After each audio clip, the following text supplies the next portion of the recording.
Eso le vamos a preguntar en esta mañana de inmediato al asambleísta Darwin Pereira, precisamente de los denominados rebeldes del bloque de Pachacuti. Asambleísta, bueno, ahí tiene usted el resultado. Ya Leonidas Issa está libre, Lorena, ¿no? Está en libertad, pero lo que se vivió el día de ayer realmente fue una medición de fuerzas entre el gobierno y los movimientos sociales, especialmente el movimiento indígena, con la detención de Leonidas Issa. ¿Cómo evalúa usted hasta el momento las protestas que se han dado y este hecho que realmente concitó la atención nacional el día de ayer? Bienvenido, buenos días. Gracias, buenos días, un abrazo para ustedes, un abrazo para la culta audiencia, muchísimas gracias por la invitación. Bueno, ha sido una jornada, ya vamos para el tercer día, muy dura, muy ardua, de lucha, de resistencia de los pueblos y nacionalidades indígenas, pero que va mucho más allá de ellos, ¿no? Que ya empezamos a ver marchas en El Triunfo, empezamos a ver marchas en Daule, empezamos a ver marchas en Guayaquil, empezamos a ver marchas en Quito, en la capital de la República, ya no por indígenas, sino por gente de la sociedad civil que también se identifica con esta lucha porque no es un tema solo de indígenas. El que no le paguen el precio oficial a los bananeros no tiene nada que ver con los indígenas, porque el banano no se da en territorio indígena, por ejemplo, y ustedes no sé si habrán recorrido, pero se han de haber dado cuenta que en este momento hay bananeros que ya dejan de ser bananeros, echan a sus suelos, están quemándose, ya usted ve las hojas de las plantas de banano prácticamente quemadas todas, porque no han fumigado, porque no han podido tener recursos para poder seguir manteniendo sus plantaciones. Los arroceros que están en la zona de Daule denunciaban que ya les han bajado $5 el precio del quintal de arroz, pues perdón, el precio de la saca de arroz, que hasta hace un momento se preveía que les iban a pagar bien en esta cosecha. ¿Qué decir de los maiceros? Yo tengo el dato ayer de que son 179,000, no 135,000 como habíamos dicho en un momento, sino 179,000 las toneladas de maíz que se autorizó importar por parte de este gobierno. Entonces, cuando usted tiene estos casos así, cuando usted tiene gente que no es escuchada, porque ustedes mejor que nadie saben que los bananeros han intentado conversar con el gobierno de 1000 maneras, los indígenas han intentado conversar con el gobierno de 1000 maneras, y no es cuestión de la asamblea, no es cuestión de la asamblea, porque quien tiene que salir a hacer cumplir la ley que sí existe para que se paguen los precios oficiales es el gobierno. Hay ley, no me digan que no hay una ley que dice que si usted como comprador de un producto agropecuario no paga el precio oficial, va preso de 1 a 3 años. Sin embargo, el gobierno no ha hecho cumplir, no ha utilizado las intendencias, no ha utilizado las gobernaciones, no ha utilizado el MAC. Ahí, ¿qué puede hacer la asamblea en ese caso? Que no puede hacer absolutamente nada. En el tema del aceite, para que ustedes tengan una idea que tanto ha subido, este gobierno y el gobierno anterior permitieron que se quemen, que se pudran, que se vayan al piso miles de hectáreas de palma, que a lo mejor hoy podría haber sido el sustituto del aceite de soya que está extremadamente caro. Pero lamentablemente hay miles de hectáreas que se pudrieron, que se dañaron, porque no hubo Banco Fomento, no hubo ministro de Agricultura que les ayude a salvar sus plantaciones a los palmicultores a pesar de que lo denunciaron a tiempo. Frente a ello, lo único que queda es esta lucha en las calles de nuestros hermanos, una lucha que la respaldamos 100%. Asambleísta, el editorial de hoy día del diario El Expreso lo vamos a compartir porque nos parece muy importante dialogarlo con usted. Dice que la CONAIE ha llevado su inconformidad nuevamente a las calles, temiendo que sucedan hechos como los que se dieron en octubre del 2019, que ya son de dominio público. Que ese mismo panorama de protesta, subida de tono, que se ha vuelto costumbre, ahora nuevamente aparece con una diferencia, que la CONAIE tiene un brazo político que se llama Pachacuti, que tiene una significativa representación parlamentaria, pues cuenta con 25 de los 137 asambleístas, que incluso hasta hace muy pocos días una de sus militantes ostentaba la presidencia de esa función del Estado, doña Guadalupe Llori, y que ahora la población indígena por enésima vez tenga que recurrir a las movilizaciones masivas, teniendo lobistas en el máximo órgano legislativo que podrían proponer, discutir, lograr la consecución de sus metas, demuestra, dice este medio de comunicación, una enorme falta de capacidad o quizá que lo que plantean, por lo que abogan y a los que destinan su tiempo y esfuerzo, no es precisamente el progreso y la calidad de vida de las comunidades, sino otros intereses. El país se ha sumado, la clase política en general está silenciada en este tema también, pero ¿por qué Pachacuti no ha sido eficaz en este tema? ¿Y por qué ustedes han tenido que desde la parte externa del bloque convertirse en especie de fiscalizadores de un bloque que es el brazo político de la CONAIE, que hoy, dice el medio también, ni siquiera le movieron los 10 puntos que plantearon ante el gobierno la propia CONAIE, su propio brazo político? Adelante, asambleísta. ¿Cómo se llama el medio de comunicación?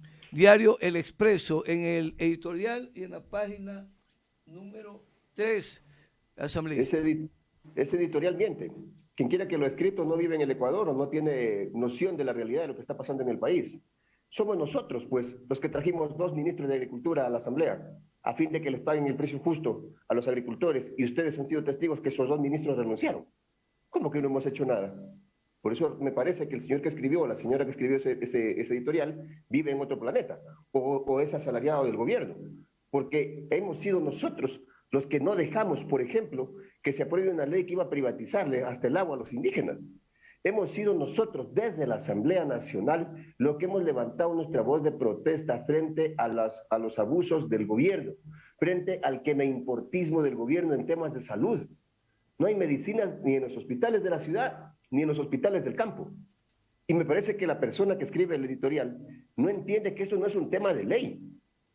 Le acabo de decir que la ley pena con cárcel a quien no pague los precios oficiales, que es uno de los principales problemas que tienen los indígenas, y no solamente los indígenas, sino los agricultores del Ecuador.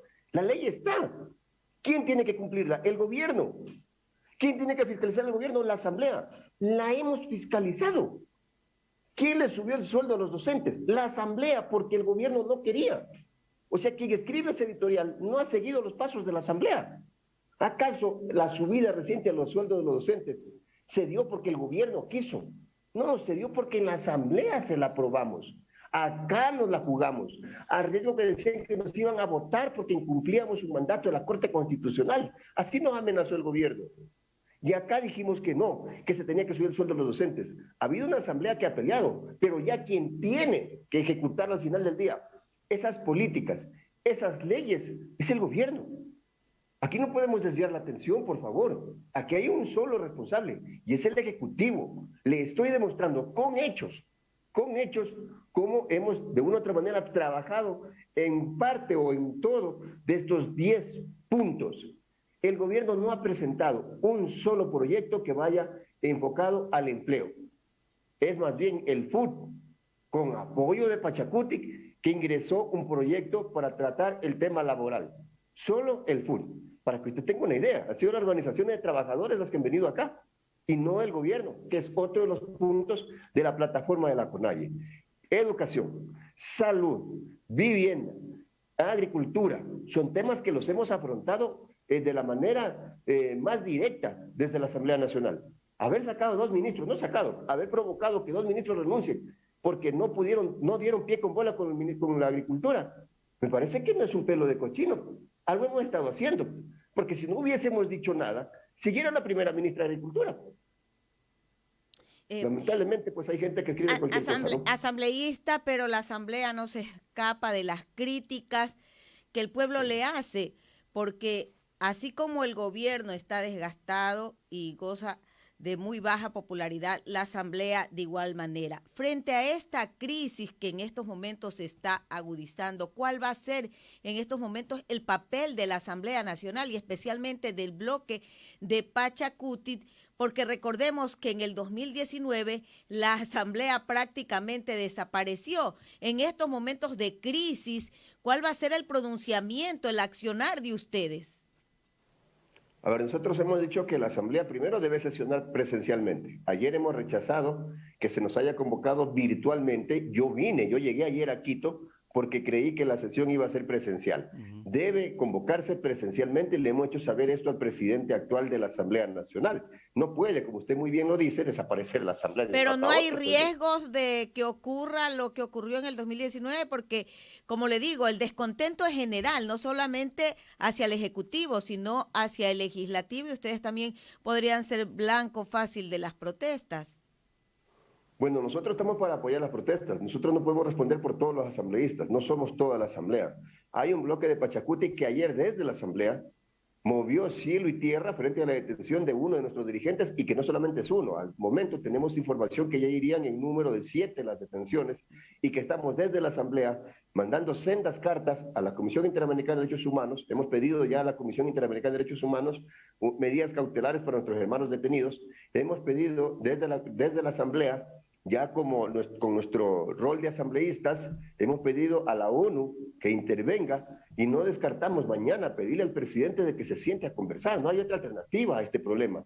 El diálogo es la única salida, y si el gobierno no entiende esto, las cosas se van a empeorar. La gente no está diciendo queremos esta ley de la asamblea. La gente se está moviendo porque el presidente no ha podido ejecutar políticas públicas. Lamentablemente, hay quienes caen en la trampa del gobierno de decir, yo no tengo la culpa, la tiene el de allá. Yo no tengo la culpa, la tiene el de allá, y trata de desviar esa atención para que la culpa sea de la asamblea, para que la culpa sea de la justicia, para que la culpa sea de Tete, de Pipí, de Totó, pero menos de él. Cuidado y caemos en esa trampa. Aquí hay un solo responsable de todo lo que ha pasado, porque leyes le hemos dado y le hemos dicho, a ver, ¿qué otra ley necesita? En ese contexto, estamos desde la Asamblea dispuestos a trabajar y no tenemos miedo a las movilizaciones, porque mire, por último, si mañana quieren irnos a la casa, nos iremos con la frente en alto. Nosotros no tenemos miedo de que mañana la gente diga, ¿saben qué? Váyanse de ahí porque no nos han servido de nada. Hay que aceptar la realidad. No es que tenemos que escondernos ahora, por el contrario, hay que dar la cara, y hay que dar la cara, en el caso de nosotros, estando junto al pueblo. Asambleísta, para el día de mañana, 16 de junio, y luego el 22 de junio están previstas más movilizaciones a nivel nacional, esta vez lideradas por la Unión Nacional de Educadores, el Frente Unitario y el Frente Popular. En el caso de la UNE dialogamos con doña Isabel Vargas e indicó que ellos van a pedir que la Asamblea llame al presidente de la República y lo acuse de desacato si no cumple la orden de la Corte Constitucional, que ya determinó que se les pague los retroactivos. Ese es el punto vital que van a llevar a pedidos. Ayer estuvo el presidente de la Comisión de Salud informando que esta semana, entiendo, comparecen la ministra de Salud, el ministro de Finanzas, Simón Cueva, y también los dos vocales del IES, en ese descalabro en que está el Instituto Ecuatoriano de Seguridad Social, con vocales prorrogados por más de 10, 12 años, y otro que ha retornado después de haber sido expulsado de ahí con informes de Contraloría. Es decir, hay un desorden manifiesto. Al interior de la Asamblea van a caer pues todos los pedidos. Ustedes tienen pendiente el juicio político también contra los 4 miembros del Consejo de Participación Ciudadana y Control Social, que es la papa caliente para la Contraloría y Judicatura. Nuevamente se va a pedir el llamado a juicio también político al ministro Carrillo del Interior por los problemas que se están dando. Afuera va creciendo y, como usted señala, el descontento social ya es generalizado, todas las organizaciones, y con el presidente se ha dialogado. Inicialmente el bloque Pachacuti dialogaron distintas organizaciones, pero lamentablemente ahora último dialogaron los alcaldes del país y no sirvió de nada. En ese sentido, entonces, ¿cómo se van a organizar ustedes al interior de la Asamblea, los distintos bloques? Porque por otra parte el presidente acusa que es una conspiración de determinados dirigentes y líderes políticos que quieren dar un golpe de Estado en el país. Adelante, asambleísta. La gente se muere de hambre, no puede ser conspiración cuando la gente no tiene para comer, pues. O sea, imagínese usted que llegue a su casa y no tenga que parar en la olla, que tenga que poner en la olla, o que tenga que darle de comer a sus hijos. Esa es la gente que está ahorita en la calle. La gente que, como usted muy bien indicaba, no tienen salud, no tienen educación en sus comunidades. No hay ninguna conspiración. El presidente, él vive en una burbuja, ¿no? En esa burbuja en la que él vive, en la que no falta nada, no falta medicina, no le falta educación para sus hijos, come sushi, come en los mejores restaurantes. La gente no la está pasando así. La gente la está pasando de lo peor en este momento. y ya al no ver una salida, una luz al final del túnel, tiene que manifestarse de alguna manera. Nosotros como asamblea no tenemos problema en juntarnos, en llamar a quien tengamos que llamar a la asamblea, inclusive el presidente de la República, que es lo que hemos estado haciendo. Claro, sí tuvimos un retraso, no voy a decir que no. Lamentablemente la expresidenta, la señora Guadalupe Llori, protegió al gobierno de Guillermo Lasso y, por ejemplo, este llamado que ahora ya lo hicimos a la ministra de Salud debió haber sido hace 3 meses atrás, que ya teníamos el informe de la realidad de los hospitales, porque el tema de las medicinas no es de ahora. Y ella no permitió pues que se lea ese informe en el pleno de la Asamblea Nacional y se provoque esta convocatoria. Lamentablemente, ella, y solo ella, ha permitido o permitió, cuando fue presidenta, de que no debatamos la ley de reforma humanitaria, que permite, entre otras cosas, que ya no voten a los médicos a la calle. Y lamentablemente eso nos hizo perder mucho tiempo. Yo entiendo por ahí que podría haber un descontento con la ciudadanía, pero hoy estamos reivindicando las cosas. La ley de uso progresivo de la fuerza, que aunque no me guste cómo salió, al final del día se la entregamos al gobierno, para que tenga otra herramienta más. Al final del día se debatió una ley que tampoco permitía a la expresidenta que se debata. En ese contexto, estamos empezando a mover esta asamblea en favor del pueblo, en favor de la sociedad, en favor de esas leyes que le hacen falta. Pero cuando usted se da cuenta, al final del día, no es la asamblea, es el presidente de la República. ¿Quién le sube el sueldo a los docentes? Y eso lo tiene que haber dicho la señora presidenta de la UNE. Fue la Comisión de Educación y obviamente el Pleno Legislativo. Es decir, la asamblea les da la subida de los sueldos. ¿Quién no quiere cumplir con la subida de los sueldos? No es la asamblea. No tiene nada que ver la asamblea en eso. Es el presidente. Aquí hay que hablar las cosas como son. Nosotros como asamblea le subimos el sueldo, le equiparamos el sueldo a los docentes. Cumplimos nuestro trabajo. Esa no es ahora mismo una responsabilidad que esté en la cancha de la asamblea. Pero el presidente hábilmente, y aquí hay que hablar jurídicamente, ha presentado un recurso de ampliación y de aclaración a la sentencia de la Corte Constitucional para ganar tiempo, y nosotros le hemos consultado a la Corte, no es que nos hemos quedado cruzados de brazos después de que aprobamos la subida de los sueldos, le hemos preguntado a la Corte por qué no lo obliga al presidente a que cumpla la ley, y nos dice la Corte que mientras no resuelva este pedido de aclaración y de ampliación que ha planteado el presidente de la República, no puede mandar al registro oficial esta ley. O sea, así están las cosas en este momento. ¿Quién hace esas triquiñuelas? ¿Quién hace esas jugadas? El presidente de la República. Así que aquí no hay que sacarle el cuerpo a nadie. Aquí hay que afrontar las cosas como son, y es la responsabilidad de que el país esté como esté, tiene nombre y apellido y se llama Guillermo Lasso Mendoza. Asambleísta, pero al inicio de la conformación de la asamblea fue Pachacuti que hizo alianza con Creo y bueno, ahí pusieron como presidenta a la señora Guadalupe Llori como presidenta de la Asamblea Nacional. En esos momentos, como dice el pueblo, estaban las relaciones muy bien entre Pachacuti y el gobierno. ¿Por qué no se aprovechó esa coyuntura política precisamente para plantear estos 10 puntos que ha planteado la CONAIE y debatirlos? Porque tenían esa apertura con el gobierno. ¿Por qué no se aprovechó ahí cuando muchos se reunían en Carondelet con el presidente de la República? Dos cosas. Primero, porque jamás llegamos a un acuerdo para la política pública del gobierno. Llegamos a un acuerdo para temas puntuales de la Asamblea Nacional. Nada más. Y acá en la Asamblea para aprobar las leyes que le beneficien al pueblo y para negar aquellas que le perjudiquen. Un acuerdo coyuntural y puntual de temas específicos. No es que eligiendo a la presidenta de la Asamblea Nacional ya se solucionaba el problema.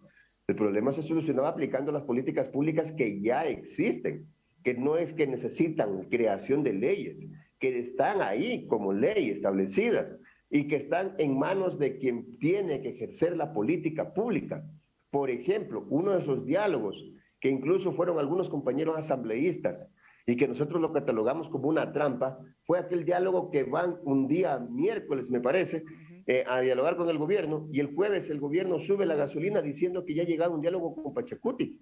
Eso causó bastante molestia al interior del bloque y al interior del movimiento, porque jamás nadie de Pachacuti, nadie, de ningún ala de las que hay en Pachacuti, puede decir al gobierno, no se preocupe, tiene luz verde para subir los combustibles. Muy a pesar de que él tiene en este momento ventas de barril de petróleo por sobre los $100, por encima del doble de lo que está presupuestado, y en ese contexto, ¿qué ha hecho con la plata? el informe que nosotros tenemos es de que ha mandado más de 8.000 millones de dólares afuera a la Reserva Monetaria Internacional. Eso no es tema de la Asamblea. Cómo administra la plata del Estado es tema del gobierno. Si él mañana manda 1.000, 2.000, 10.000 millones de dólares fuera del país, la ley le permite porque la política monetaria es de exclusivo manejo del presidente. Y en ese contexto ha mandado más de 8.000 millones de dólares fuera del país. O sea, acá te nos moramos de hambre. Pero ustedes lo pueden llamar a fiscalizar, ustedes pueden fiscalizar al ministro de Finanzas, aprovechando que va a estar precisamente esta semana asambleísta Simón Cueva en la asamblea, conocemos. No, claro que lo podemos llamar, y de hecho lo hemos llamado. Lamentablemente la expresidenta nunca quiso traerlo. Este presidente ya tiene la obligación de traerlo porque tiene que respondernos muchas cosas. Tiene que respondernos, por ejemplo, ¿por qué no le paga a los municipios la deuda que tiene con los municipios? ¿Por qué no le paga al IES la deuda que tiene con el IES? ¿Por qué prefieren mandar esta plata afuera? Lamentablemente no podemos, y esto debo ser honesto con ustedes y con el país, no podemos obligarlos a que no manden la plata o a que traigan la plata. No puede la Asamblea hacer eso. Eso es potestad exclusiva del gobierno, del presidente y sus ministros. Si ellos deciden mandar la plata afuera, no hay una ley que nos diga, hey, un momento, no la manden, tráiganla para acá. No podemos, y debo ser honesto, porque la ley no nos permite. El gobierno tiene facultad exclusiva para decidir qué hace con el dinero que recauda. Y eso es lo que nosotros hemos reclamado, que por un tema de humanidad, por un tema de sentido común, no es posible que tengamos hospitales que yo he visitado, que tienen polillas en las puertas, y afuera tengamos más de 8.000 millones de dólares. O sea, acá se nos caen en pedazos los hospitales, o por último hay lugares donde no tienen hospitales como Pedernales y otros sitios, y afuera tenemos la plata que nos sobra. No tiene lógica el manejo que está haciendo el presidente, y me parece que estas movilizaciones, estas protestas, deberían hacerlo sintonizar con eso. No tiene lógica que los policías no tengan carros blindados y en los carros que anden arriesgando su vida porque los delincuentes están mucho más armados que los mismos policías. Y no se ha comprado equipo para los policías, no se ha comprado nuevo armamento para los policías, no se ha comprado nueva logística para los policías porque prefiere tener la plata afuera y no aquí invirtiéndola en seguridad, salud, educación. No hay nada de eso. Obviamente que vamos a llevarlo al ministro de Finanzas a la Asamblea y le vamos a decir todas estas cosas en su cara y ojalá con eso puedan traer unos 1.000, 2.000 millones de dólares de reserva, porque no le estamos diciendo que lo traiga todo, pero tráigase unos 2.000, 3.000 millones de dólares y empecemos a mover el país, la economía del país, que no lo han hecho y no lo han querido hacer.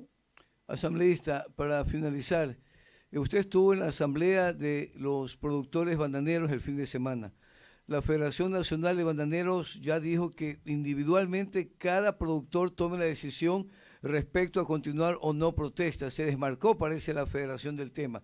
Pero ustedes, los que estuvieron en la asamblea, están protestando. Ya vamos para 3 ministros y se demuestra que el problema no es el ministro. El problema es la política del gobierno y el liderazgo que asuma quien preside el país para poner orden en este sentido. Definitivamente, ¿qué va a pasar? Porque en medio de las protestas se está radicalizando también ya la posición de los productores bananeros y también del sector agropecuario en el país. Adelante. Mira, el sector agropecuario hemos conversado bastante, tanto con los bananeros, hemos conversado con los arroceros, hemos conversado con los lecheros, hemos conversado con los maiceros, hemos conversado con los palmicultores, con los cañicultores. Yo no sé si usted sabía, pero los cañicultores han sabido pagar la cosecha a los 2 años. Algo inhumano, algo injusto. En ese contexto, el sector agropecuario del país cree que lo que usted acaba de decir y acaba de dar en el clavo. El sector agropecuario del país ya se dio cuenta que no es cuestión de ministros, es cuestión de un presidente de la República que no quiere virar su mirada al campo. No quiere. Y no vengan con el cuento que van a darle $5.000 a los agricultores y que con eso solucionan los problemas. Eso es mentira. Con $5.000 no le alcanza ni para solucionar el problema de 1 hectárea de banano. Así que eso es engañar a la gente y en este momento no es que esos créditos les están siendo útiles a ellos. En el campo se necesitan créditos de $20.000, de $30.000 que más o menos podrían paliar la crisis en algunas fincas de cualquier producto que estén haciendo para poder sacar o sostener su finca en este momento. Obviamente a créditos blandos, a intereses bajos, pero eso no ha dicho el gobierno. Hemos hablado con los ministros de que debe haber un control exhaustivo, de que les paguen el precio oficial, No podemos, mi estimado amigo, seguir teniendo lecheros a los que les paguen 30 centavos el litro de leche. ¿A cómo nos cobran a nosotros en la tienda el litro de leche? A $1. Imagínense, pero al agricultor, a la persona que ordeña la vaca, a la persona que madruga, a la persona que tiene que sacar los litros de leche para que nosotros lo consumamos en la ciudad, le pagan 30 centavos. No es posible que los bananeros estén buscando ya en este momento cómo vender sus fincas. Yo no sé si usted sepa, les están comprando las fincas a 5,000, a 6,000, a 8,000 dólares la hectárea. Es un precio irrisorio frente a todo lo que invierte un bananero para tener una finca bananera que no es cualquier finca. Nuestro banano es el mejor banano del mundo y por lo tanto son fincas muy bien cuidadas, pero todo al piso, todo en manos de los exportadores o de los explotadores.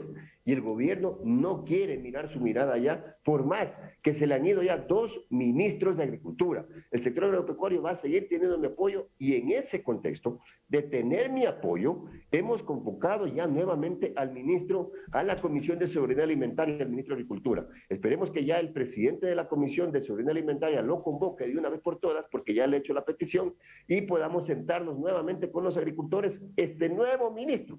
Y ojalá, después de que nos sentemos, no se le ocurra irse a su casa y decir, ¿saben qué? No puedo arreglar sus problemas. Asambleísta, de mi parte, para finalizar, se aprobó la ley del uso progresivo de la fuerza para darles herramientas a la policía y a la fuerza pública para combatir la delincuencia, pero miembros de su bloque de Pachacutic han puesto reparos a esta ley, incluso hablan de reformar los artículos 23, 24 y 25. Esta ley fue hecha para realmente darle herramientas a la fuerza pública para combatir la delincuencia o para reprimir, como estamos viendo en estos momentos en las calles.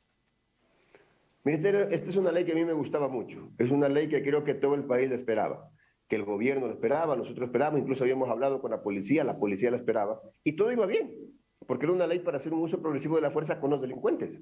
Pero lamentablemente se les ocurrió agregar unos artículos. ¿Para qué? Para que la policía utilice esa misma fuerza letal, que podría incluso desembocar en sacar el arma y matar al delincuente, contra la protesta social. Entonces ahí dijimos, hay un momento, ¿qué pasó? Pues ¿en qué momento agregaron esto? Al final del día termina siendo una trampa, porque yo lo que estoy viendo es que no la van a ocupar contra los delincuentes, sino la van a ocupar para matar o para salir a aplicar toda la fuerza posible de la fuerza pública contra los manifestantes en cualquier protesta social. Y ahí hemos puesto nuestros reparos y hemos dicho que esos artículos deben, más temprano que tarde, ser modificados. No obstante, en este momento la ley se aprobó en la Asamblea Nacional, a pesar de nuestros reparos. Así que el gobierno, que no tenga pretexto para decir que no le hemos aprobado la ley de uso de la fuerza. Se la aprobó la Asamblea. Yo no voté por esa ley porque no estaba de acuerdo en los términos que se la puso, es decir, con estos artículos tramposos. Sin embargo, soy demócrata y la ley ha sido aprobada y consecuentemente tiene una herramienta más el gobierno para luchar contra la delincuencia. Pero mire, aquí hay otra trampa del gobierno. También fue un cuenteo, fue un cuenterismo, porque resulta que esta ley no va a ser la panacea. Mientras no equipe a la policía, por más que la policía tenga toda la ley de su lado, siempre va a estar en desventaja contra los delincuentes. Los delincuentes tienen metralladoras que disparan 20, 30 disparos por segundos. La policía tiene una pistola que dispara una bala cada que jala el gatillo el policía. O sea, imagínense frente a ello. La policía no tiene carros blindados. Los delincuentes ya andan en carros blindados. La policía no tiene equipo sofisticado, no tiene drones, no tiene visores nocturnos, no tiene nuevos modelos de chalecos antibalas. Mientras no se equipe a la policía, lamentablemente, así tenga todas las leyes del mundo, no va a poder hacer nada. ¿Cuál es la agenda para hoy? ¿Siguen reunidos virtualmente los puntos que hoy van a tratar, asambleísta? ¿Y se cambiará el orden del día por la conmoción social que se está viviendo? Se cambiará el orden del día, eso es mañana, pero hoy tenemos sesión en la Comisión de Educación, que también va a ser virtual. No obstante, los asambleístas de Pachacutic sí estamos yendo a la asamblea. Nosotros hemos decidido ir a la asamblea presencialmente. Yo termino estas entrevistas que tengo en la mañana y voy a la asamblea. Estoy haciendo oficina presencialmente. Yo no le tengo miedo al pueblo. Por el contrario, yo vengo del pueblo y tengo que estar ahí si es que mañana el pueblo decide llegar a la asamblea para recibirlo. ¿Cuándo comparece el ministro de Finanzas, la de Salud y los dos vocales del IES? Tengo entendido que están convocados, no sé la fecha, pero ya la convocatoria salió la semana pasada. A más tardar la próxima semana los tendríamos en la asamblea. Asambleísta, muchas gracias. Muchas gracias, Esperamos por el bien del país, como dice